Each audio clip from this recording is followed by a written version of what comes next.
दोस्तों आदाब, मैं आपका दोस्त नदीम फर्रुख एक बड़ी खूबसूरत सी कहानी के साथ आज एक बार फिर सुखन्दान स्टूडियो से हाजिर हूँ। एक दुकानदार जिसका नाम अब्दुल रहमान था, उसने अभी अपनी दुकान खोली ही थी कि एक खातून वहाँ आई और उसने आकर अब्दुल रहमान से कहा, भाई साहब ये लीजिए आपके 10 रुपए। ये अजीब सा जुमला था। ये सुना जब अब्दुल रहमान ने तो हैरानी से औरत की तरफ देखा और जैसे उससे ये पूछ रहा हो कि मैंने तुम्हें 10 रुपए कब दिए थे। अब्दुल रहमान अभी हैरत में ही था कि वो खातून बोली कि कल शाम मैंने आपसे कुछ सामान खरीदा था, मैंने आपको 100 रुपए दिए थे, सामान 70 रुपए का था और आपने गलती से मुझे 40 रुपए वापस कर दिए थे, जबकि आपको 30 रुपए देने थे। अब्दुल रहमान अब और ज्यादा हैरत ज़दा हो गया था, लेकिन अब्दुल रहमान ने वो 10 रुपए अपनी पेशानी से लगा के अपने पैसों के बॉक्स में डाल तो लिए, लेकिन पैसों के डिब्बे में रखते हुए अब्दुल रहमान ने कहा कि बहन एक बात तो बताओ, हाँ मुझे कुछ याद आ रहा है, कल सामान लेते वक्त तुम हर 5 रुपए पर मुझसे खूब मोल भाव कर रही थी और अब सिर्फ 10 रुपए लौटाने के लिए आप इतनी दूर चली आई। औरत ने जवाब दिया कि मोल भाव मेरा हक है, मगर जब एक कीमत तय हो जाए तो फिर उससे कम देना गुनाह है। अब ये सुनना था कि अब्दुल रहमान ने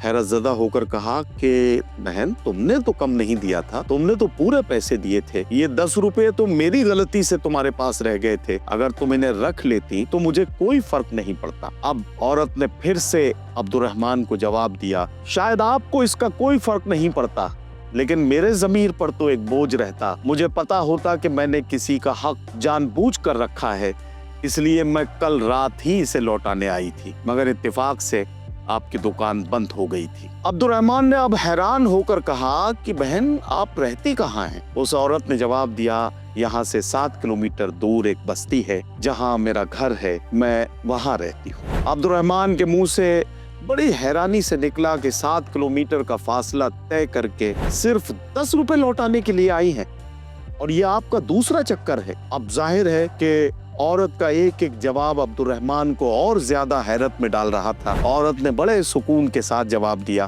कि जी हाँ, मैं दूसरी बार आई हूँ, अगर सुकून दिल चाहिए तो ऐसे काम करने पड़ते हैं। मेरे शौहर अब इस दुनिया में नहीं है, मगर वो हमेशा कहा करते थे कभी किसी का एक पैसा भी नाहक मत रखना। और अगर मेरे शौहर जो मुझसे अक्सर ये कहा करते थे कि कभी किसी का एक पैसा भी नाहक तुम्हारी तरफ नहीं रहना चाहिए, क्योंकि इंसान तो खामोश रह सकता है मगर अल्लाह रब्बुल इज़्ज़त कभी भी हिसाब ले सकता है और उस हिसाब की सज़ा मेरे साथ मेरे बच्चों को भी भुगतनी पड़ सकती है। ये कहकर वो खातून वहाँ से चली गई।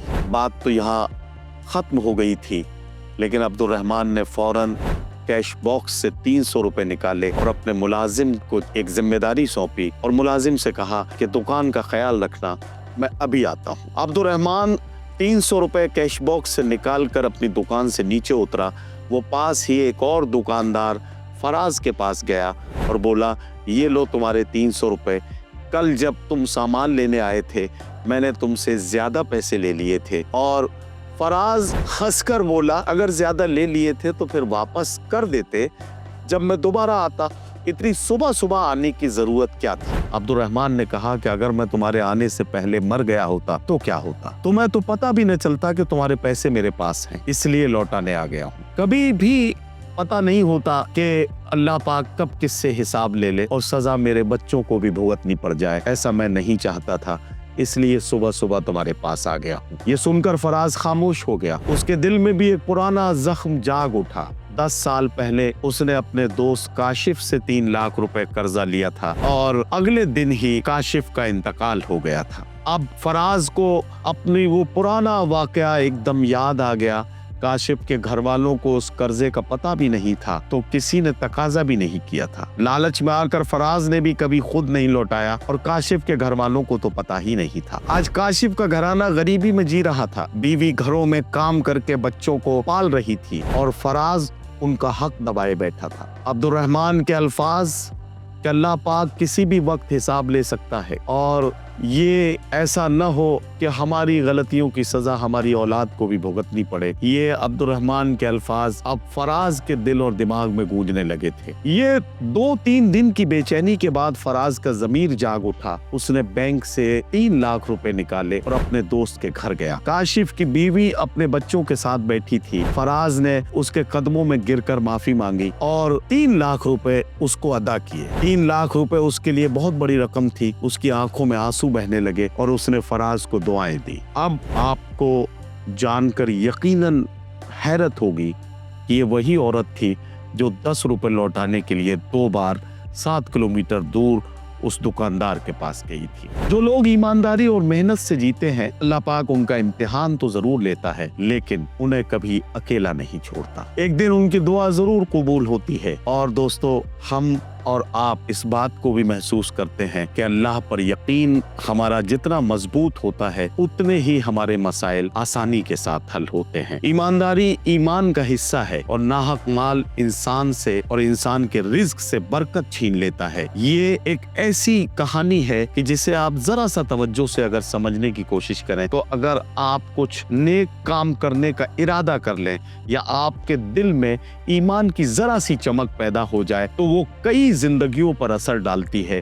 और इसका अंदाजा आपने अब्दुर्रहमान, फराज, काशिफ की बीवी और इन तमाम लोगों के वाकयात सुनने और समझने के बाद लगा लिया होगा। ये वाकया इसीलिए मैंने आपके सामने पेश किया कि समाज के कुछ हिस्सों तक अगर इस तरह की बात पहुंच जाए तो शायद वहां कुछ तब्दीलियां नजर आने लगे। बहुत शुक्रिया। ये कहानी आपको कैसी लगी और इस कहानी से आपका रद्द अमल क्या है? आप इसके बारे में अपनी राय हमें जरूर दीजिएगा। आपकी राय, आपके कमेंट्स का इंतजार रहेगा। और अभी भी अगर आपने नदीम फर्रुख ऑफिशियल को सब्सक्राइब नहीं किया है, तो एक बार नदीम फर्रुख ऑफिशियल अपने पसंदीदा चैनल को सब्सक्राइब कीजिएगा, ताकि इसी तरह के खूबसूरत वीडियोस के साथ मेरी आपसे जल्दी मुलाकात होती रहे। बहुत शुक्रिया।